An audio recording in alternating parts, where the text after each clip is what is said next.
Welcome, fans! Hi, welcome back to my channel. This is Alex. I'm here with the great Jay. Some of you may know him since we are brothers and we go on live at the BOGLEHEADS live every Saturday. But I'm gonna interview him. It's gonna be awesome because he has a lot to share with us. So the first question, Jay, who is Jay? Tell me about you. Well, I have a misspent youth, and then I joined the Air Force, and I got injured. I got out in 2010, and then basically I just went to school and got a degree and then started working again. So what was your degree on, man? Finance. Awesome. So actually, and if you're watching at home and you're trying to decide between going to school for finance or accounting, choose accounting. We had that debate before with Chris. Yeah, accounting might help you more. Well, that's why when people tell me I'm being unreasonable sometimes, and they're like, you're just stubborn and you don't want to listen to other people. It took Chris all of 5 minutes to talk me into switching from the total stock market to the total world market. Yeah. Because his thesis was logical and laid out. And I go, you know what? That makes complete sense. So how you met Chris, man? I just saw one of his videos and he was talking about finance. And then I had started, originally what I started my channel with was I have an M1 finance account, and this is something I wanted to do. I wanted to put different theories to the test in different bogleheads. So I started an M1 finance account and I contribute like $40 a month to it just to show you like how a little bit of money can turn into a lot over time. And that the best path forward for people that work normal jobs, and even if you're into the stock market a little bit, that the most efficient way to wealth is index funds. That's what I was trying to prove. And so I'm just going to keep doing it for however long I do it. But I was doing that, and then I saw him, and he was talking about index funds, and I was like, hey, man, let's do a joint podcast. And that was when I was drinking.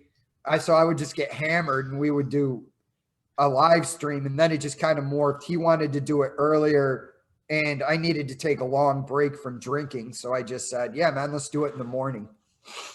Yeah, I remember that when you stopped drinking and you had your rest period from that. That was great. And before you did the lives in the afternoon, right? When you were drinking, I remember that. No, we did them at night. At night, okay. Yeah, but it's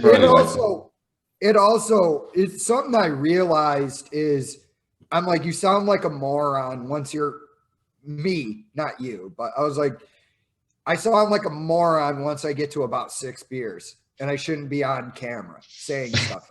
Because I actually forgot the accounting equation one time when I was drunk on there.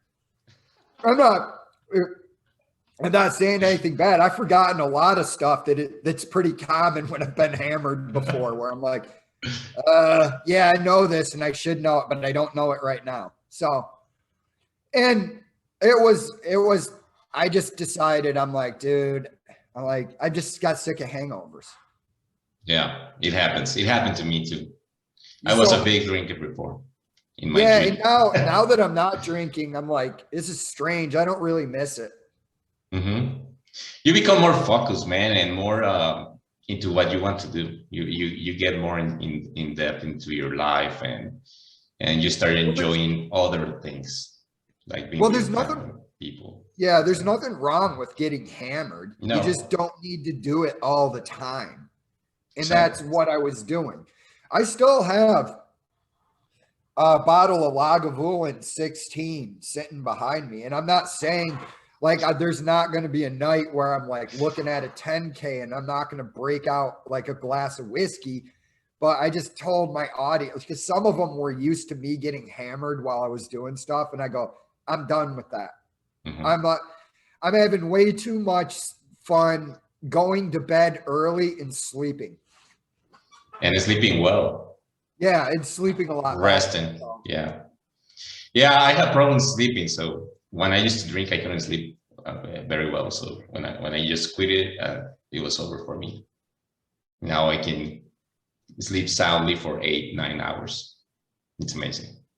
I don't ever sleep soundly, and I have sleep apnea, but it is what it is. Ironically enough, I generally felt more rested when I was drinking. But I don't know. I feel the sleep is better, even though I'm not going into as deep a sleep. I just like I get up, I don't feel like crap, and I go and do whatever it is I want to do. Whereas before I would sit around for like, I got to recover from this hangover before I do anything. Yeah, that sucks. Dude, they say that if you need to see a change in the world, you need to be the change in the world. So tell me about your channel. I think that you made it pretty clear that you're a bogglehead, that you value stuff sometimes, but what is the purpose of your channel, your goal? I wanted people to stop listening to these guys that are going to destroy their retirement. That's why I try to be extremely clear when I even find a stock that's undervalued. That's why I look at the camera a lot and I go, listen, it doesn't make sense for me financially to buy this. It might for you, but I have to max out $26,000 into my tax advantaged accounts. So the odds of me buying a stock this year currently are relatively low because I have to max my tax advantage accounts, $26,000 a year. And then I got to have these 2 trees taken out, which is going to be like another $5,000. That's $31,000 that I don't have to buy stocks this year. So I just wanted to show people like index funds do not give average returns. This is a myth. The average investor gets like 2.5 to 3% returns on their money. And there's so many variables in the real world. Like you could sit there, run a discounted cash flow, and the stock could indeed be undervalued at the time. And then something completely outside of your control, like unsystemic risk or systemic risk, something could come along. Like I use this example. Let's say that I'm almost positive Tesla is going to grow by 25% compounded annually for the next 10 years, right? That's the numbers I come up with. Well, what happens if unfortunately something happens to Elon Musk? Tesla's pretty much done at that point. Yeah. This is a lot of companies that they're relying on one man, like the CEO, to deliver. So anything can happen. So you did all of your due diligence. As much as I hate that term because it's become polluted, you've done all the research that you can do, and you're almost positive this stock is undervalued. And then something completely outside of your control causes that stock to crash. You didn't use proper weighting. And, you said, oh, well, this is a sure thing. I'm going to go 20% of my portfolio. Well, you lost that money, but you not only lost that, you lost all the future gains that could have been reaped from putting it into a low-cost index fund, because the people are missing out on how important it is to just not lose money. That's the first Warren Buffett rule, man. Don't lose money. And the second one. So, and this is what I would say to a lot of the people out there that are crapping on index funds. If Jeremy and Kevin and I went into front of Warren Buffett and they explained their strategy. And they said, and Warren was looking at the stocks.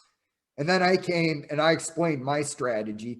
And I was like, he was like, what's your strategy, Jason? I go, I'm going to crush my tax advantaged accounts with low cost index funds. Whatever money I have left over, I'm going to specifically use for targeted undervalued companies, which will remain less than 5 to 10% of my portfolio. Which person do you think Warren Buffett is going to sign off on? Which person's strategy? You, obviously. Yeah. And that's anybody who adopts a similar strategy. And it's like, I'm not a phenomenal investor because, I know some magic formula. I'm a phenomenal investor simply because I put my money in low cost index funds, and you can be too. Yeah, you're disciplined. You just follow a method. That's it. That's all you need to do, man.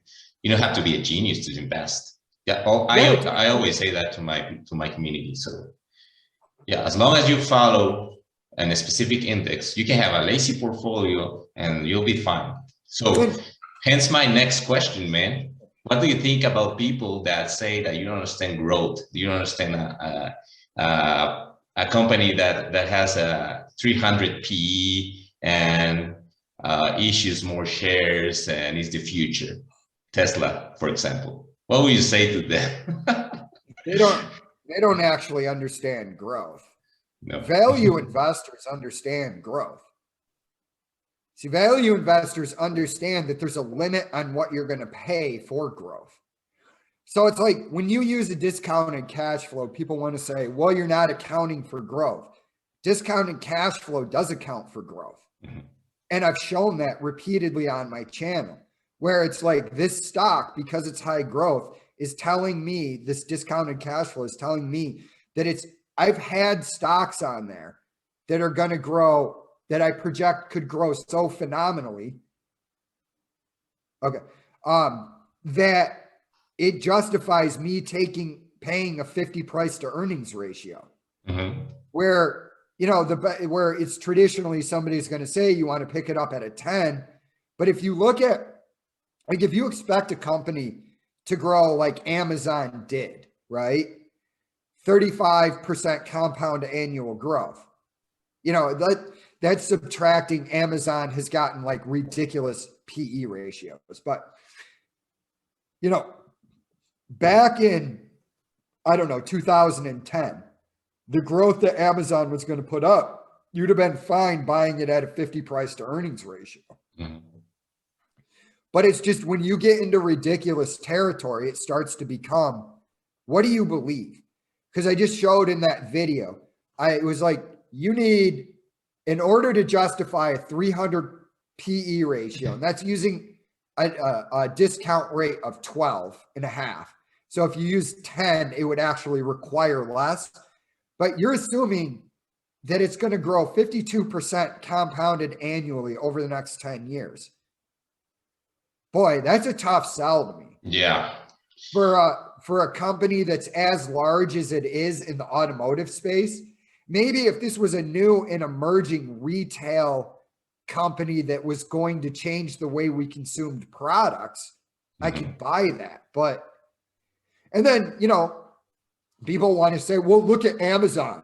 Amazon went up. Again, you're misunderstanding price and value. Yeah, Amazon changed the world, so does Microsoft and Apple, but I don't think Tesla is going to do it. As Chris always says, it's the same company. It's a car company. The only difference is that instead of putting gas in it, you plug it and charge it. That's all there is. And it is not a robot company. It is not a whatever the other things they do. It's a car company. So you got to understand that their value comes from selling cars, not from other businesses they have.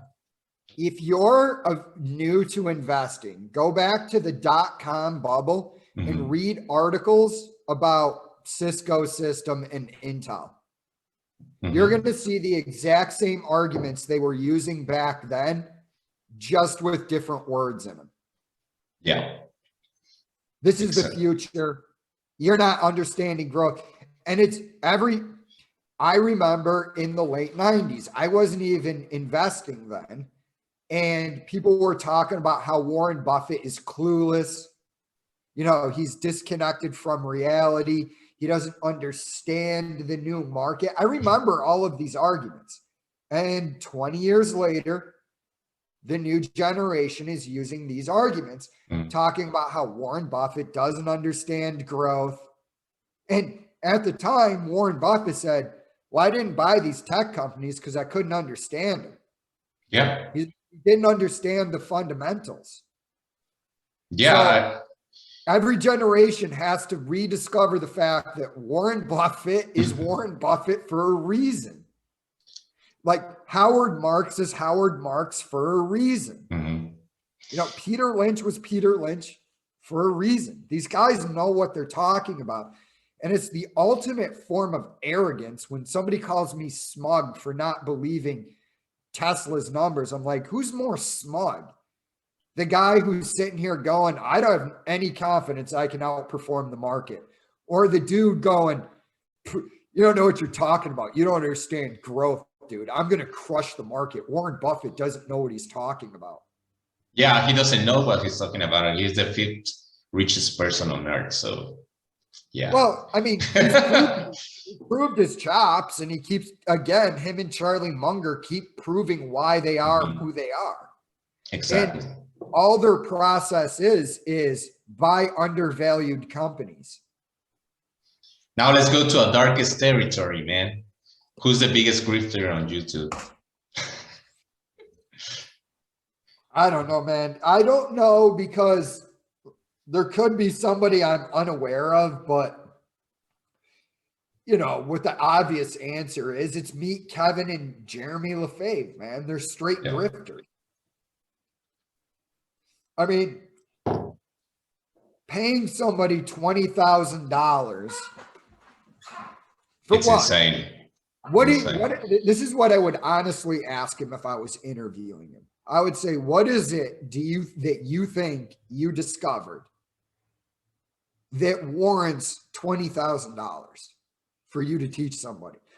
Because there's nothing I or Chris or anybody on YouTube puts out that you could not figure out on your own if you devoted some time to it and hung out on the Boglehead forums. Because the Boglehead forums are a gold mine.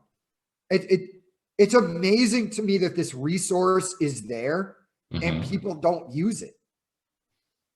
It is the same thing that we always say, man. People want to get rich fast, and seeing Jeremy Lefebvre's net worth is probably very, very enticing for a lot of people. So, and I was watching this podcast they have, Millennium Money, and they say that they are rich because of growth and tech stocks. So they're going to keep buying growth and tech stocks as opposed to having a boring investment method such as buying index ETFs, SVT, or any other. You know way. what's It's you know crazy.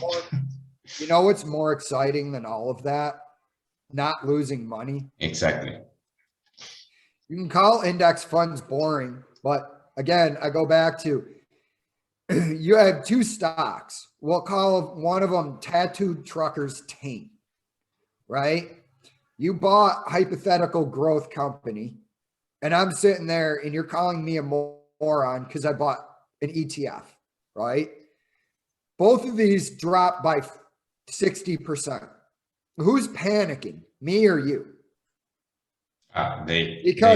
Because what I'm saying is this: you that bought Tattooed Truckers Taint with no underlying fundamentals better start panicking when that thing drops 60%. If the total world market drops by 60%, I'm just going to go like this. Looks like I got to put in that sidelined money. Exactly. So, I mean, I don't, when they say that, well, I'm going to continue buying tech. Google's overvalued right now. Amazon is overvalued. Amazon, yeah.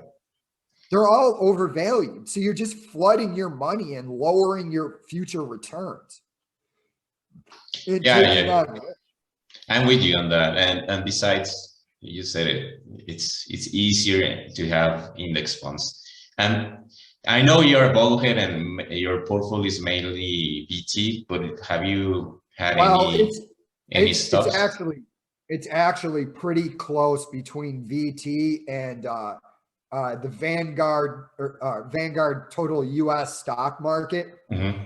What I did is I switched my Roth IRA over to the total world market index fund, but I'm not just going to blanketly sell the amount of money that I have in my brokerage account, because it would open me up to taxes if I did. Yeah.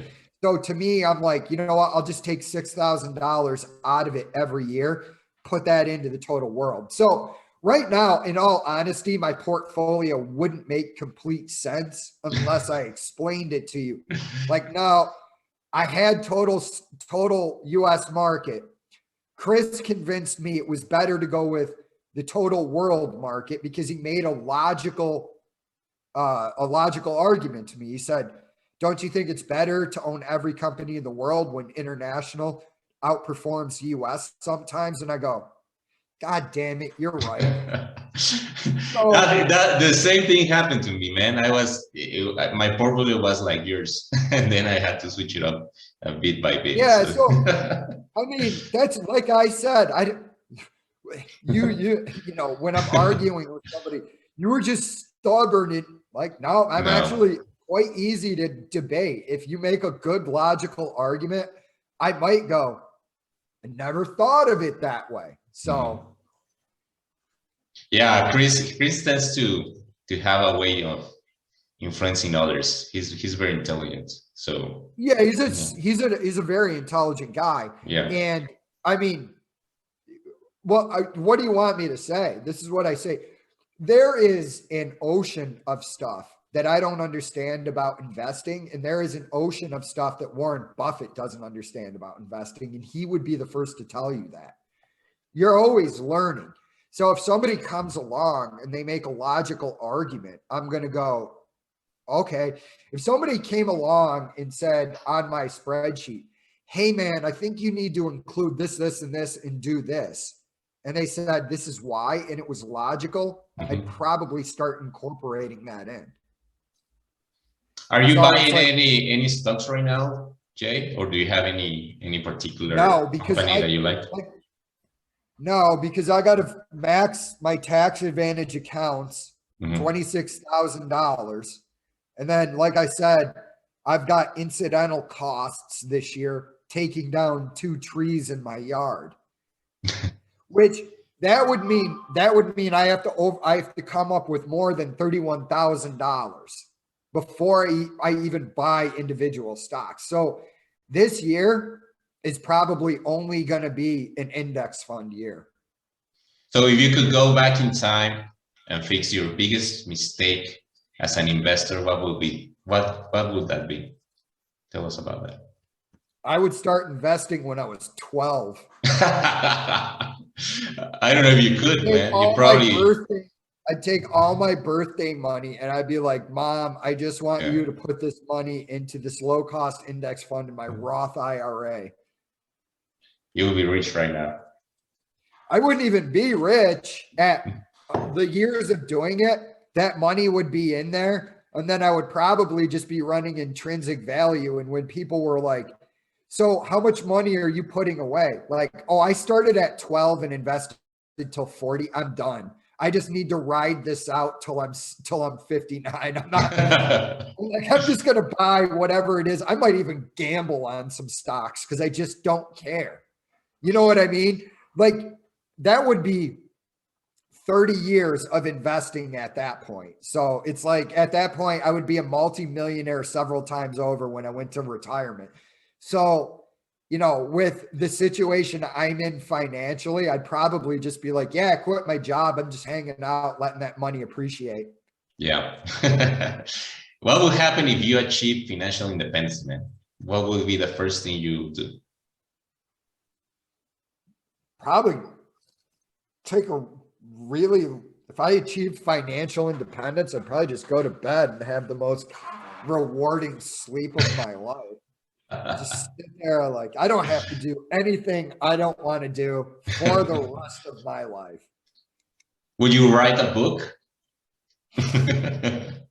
Maybe I would just honestly concentrate on, I would still probably, I would do my YouTube channel, but I would have a whole bunch of time freed up and then I would just go do stand-up comedy. And that's probably how I would bide my time.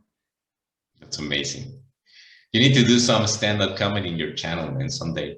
I want to see that. The thing is, man, the thing is, dude, is it's so hard to come up with jokes that once you put them out there, you've kind of burned your material. And now you got to come up with new jokes. That's why a lot of these comedians now make you put your phone in bags that you can't open until you walk outside. Oh, I didn't know that. Cool. Yeah, because people were recording people's stuff and putting it online. You know, that's what got Louis C.K. in trouble. He had a bit about school shooting and it got out, but the bit wasn't done yet. Mm-hmm. So I thought about doing a thing where I introduce new material and then I don't show you anything for like 6 months because I'm working on it. Yeah, until it's finished, you can. Yeah, because people think, you know, unless you actually do stand-up comedy, you don't really understand how hard it is. Unless you publicly speak or do it, you have to go up there. It's easy to make your friends laugh. Mm-hmm. You have to go up there and convince strangers you're funny. So you have to have simultaneous awareness of how strangers view you, Mm-hmm. how you're coming across, because, you know, you can say really messed up stuff, but you have to understand that the audience does not know you. Mm-hmm.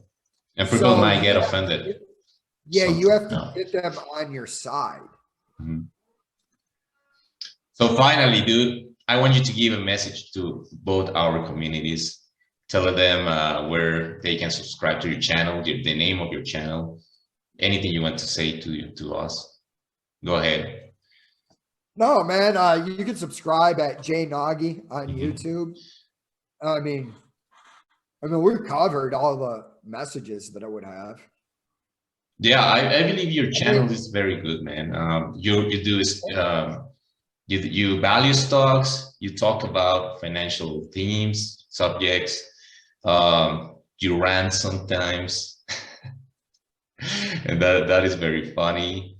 So yeah, you have debates with Tesla bulls. So it's great. You're a big part of the bogglehead community, man. Yeah, which I'm not debating any more Tesla bulls like that. It's turned into a religion where any questioning of the cult narrative is to be derided. And to be perfectly honest with you, that's why I had to explain to the dude beforehand. I go, when you say you're going to come on and bury me on Tesla because you're going to ask me about certain technology, and then you're going to say, well, you don't understand the technology, so you don't understand the company, so you can't value it. Told him, all I'm going to say is I'm used to arguing with apologists. All you're using there is the God of the gaps argument. I'm not going to let you use it because I can go, how does this new technology account for quantum tunneling? What? Yeah, how does it account for the fact that electrons just do whatever they want to do? Well, I can't. Okay. See, that doesn't mean anything, but it doesn't invalidate your argument because you can't account for that. So I'm done with it. If people want to tell me I'm stupid because I don't want to buy Tesla at its current valuation, that's fine. We'll just let time see, because at a certain point, just out of being a clown, when Tesla corrects, I'm going to buy 1 share of Tesla. Mm-hmm. And I'm going to make a video about it. I'm going all in 1 share of Tesla because you guys told me it would never correct. Yeah, people don't understand that we can change our minds, man. If a companies will fundamentally valued, then we can go in and buy it. It is not that we're set on. Our mind is not set on stone. We can change. Actually, bowheads are a very flexible. They are very flexible people. Yeah, Value investors. I believe it's just if it makes sense, then we'll go in. That's it. yeah, you have to bake in a margin of safety. What if your assumptions don't work out? That's one reason, one of the reasons why I discount at 12.5%. No, I didn't get that from anywhere else. I think somebody got that from me. So, and all I'm going to say is because the reason I said that on my channel, within 3 days, another major channel was that, which is fine. That's a compliment to me if they got it from me. If they didn't, it's fine. Great minds think alike. But yeah, that's why I discount at 12.5%. And that's why a lot of times I'll even bake in a further margin of safety and go, I just think this is too much. Let me use a multiple, and I'll multiply it by 0.7 or 0.8 just to bake in an even further margin of safety. Because like I said earlier, you know what's more fun than anything? Not losing money. And man, we're making waves. People are changing their mind. When all these growth and tech stocks go down, they will change their way of investing, and they will shift towards more to a more bullhead mindset, and probably see our channels and grow. I don't mind if they don't. If I have only 153 people in my channel, you got there way quicker than I did. You got to 153 way quicker than I did. But I don't necessarily know that people are going to learn their lesson from tech. I think the lesson that people are going to learn is that fundamentals underlying the companies matter. Exactly. Because I don't think a lot of people understand that we're in a massively accommodating environment because the Fed has had historically low interest rates. That means that bonds aren't paying anything. So there's no competition for stocks, right? So we've been in the era of financial engineering for 14 years. We don't know how this is going to affect the future landscape, which is another reason why I'm buying total world market mostly. Yeah. It is because like we're in uncharted territory right now, whether people want to realize it or not. I don't know. Buying Microsoft at a 30 PE in this environment might not be the worst decision. What I do know is that if you're buying stocks that are diluting you, aren't profitable yet, and you do it 100 times, you're going to lose a lot of money.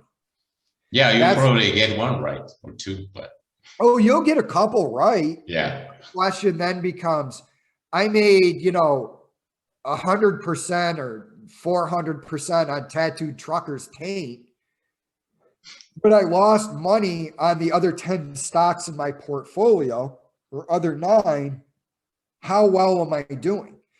Because for Jeremy and Meet Kevin, the only reason their portfolios are positive is because of Tesla. So if that corrects, if it ever does, because the company could stay irrational for a lot longer than you think.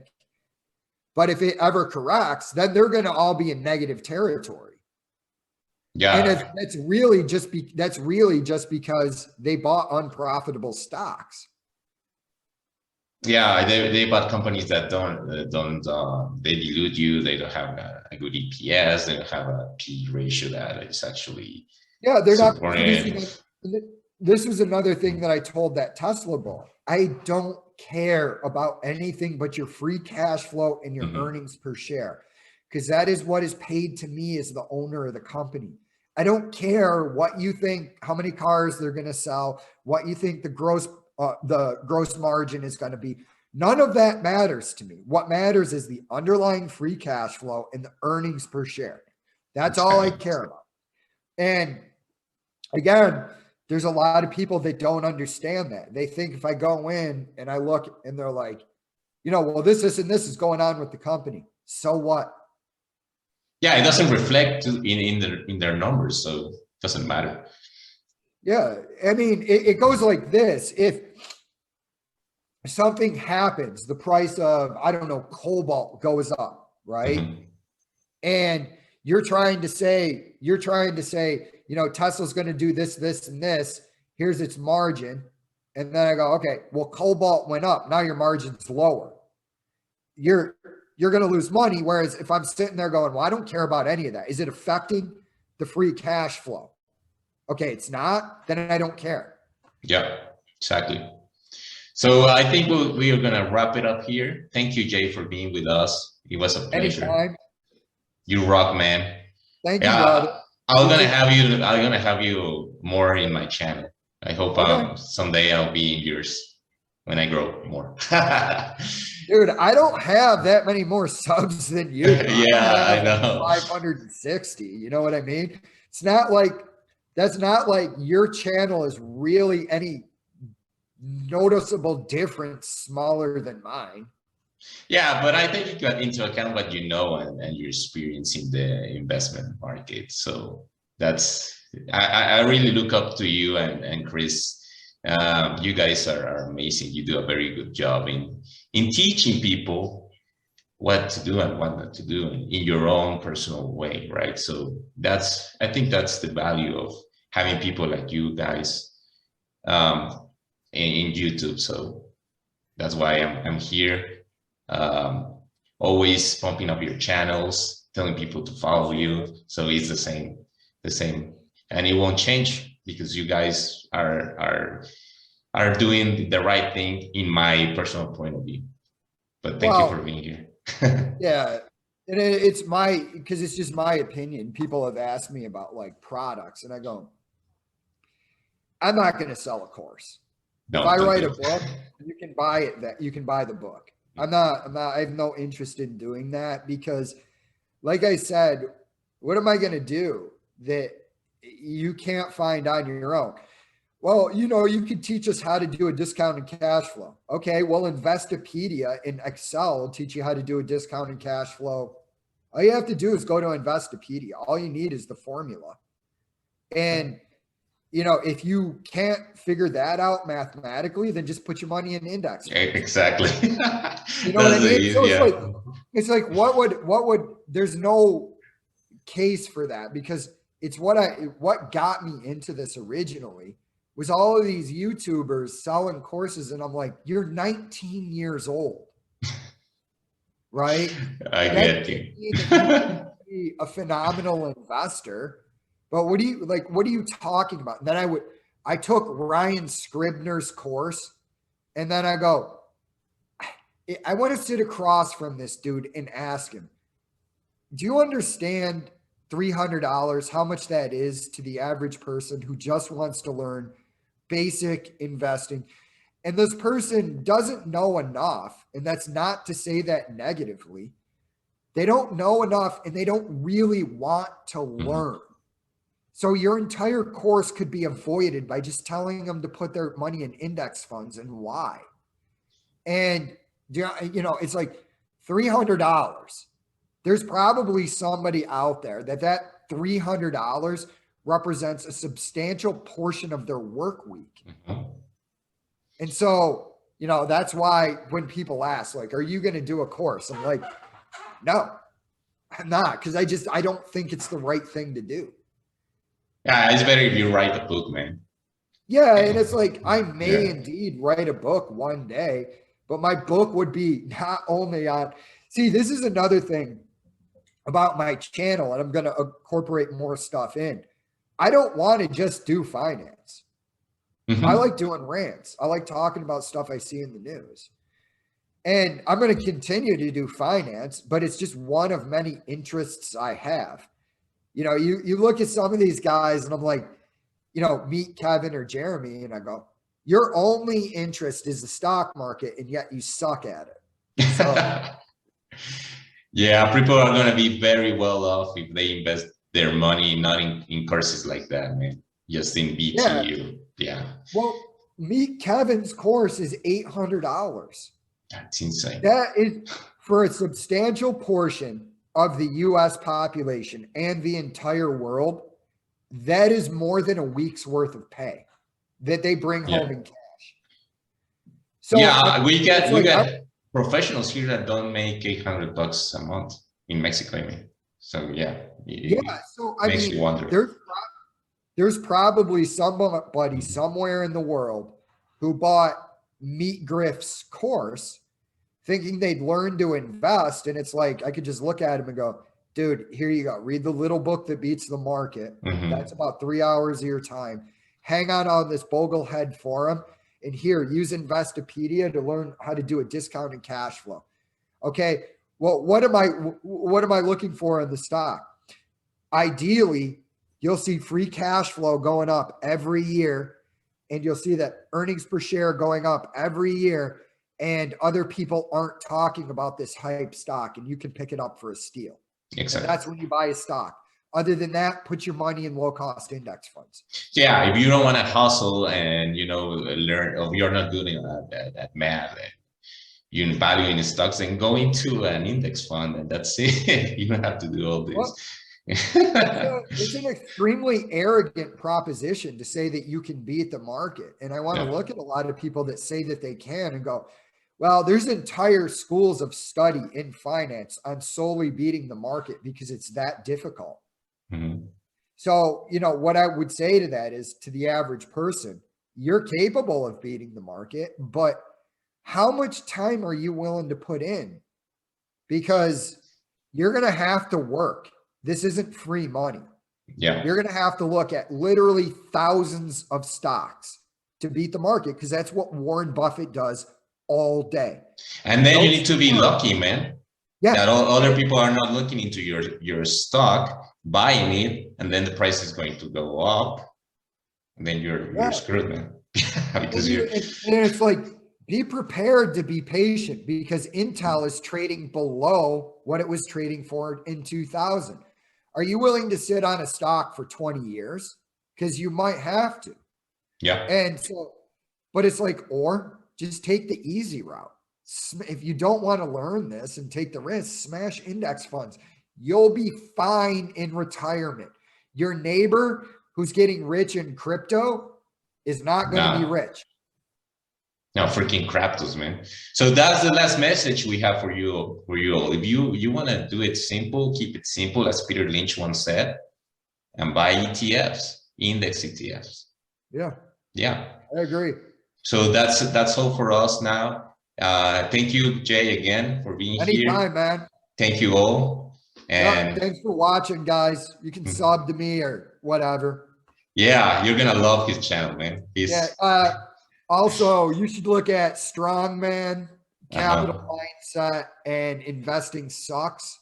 Those are also good channels. And if you want to laugh, Nathan Roscoe. Yeah, you can go to nateroscoe.com and check out him. He's a fellow comedian.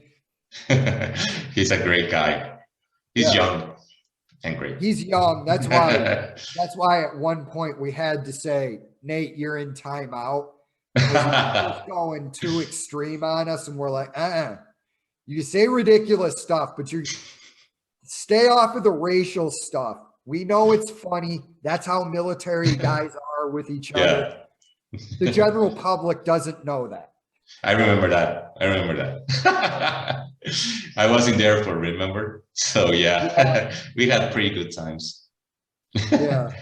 But well, thank you guys. Thank you, Jay. All right. You're amazing. Yep. See you later. Thank you. Yeah, Alex, just shoot me a message when you want to do this again or whatever. Yeah. Or if you just want to talk offline, whatever. Yeah, sure. I'll tell you. I'd love to have you on, and well, thank you. Yeah, brother. You have a good day. You too. Bye. Okay.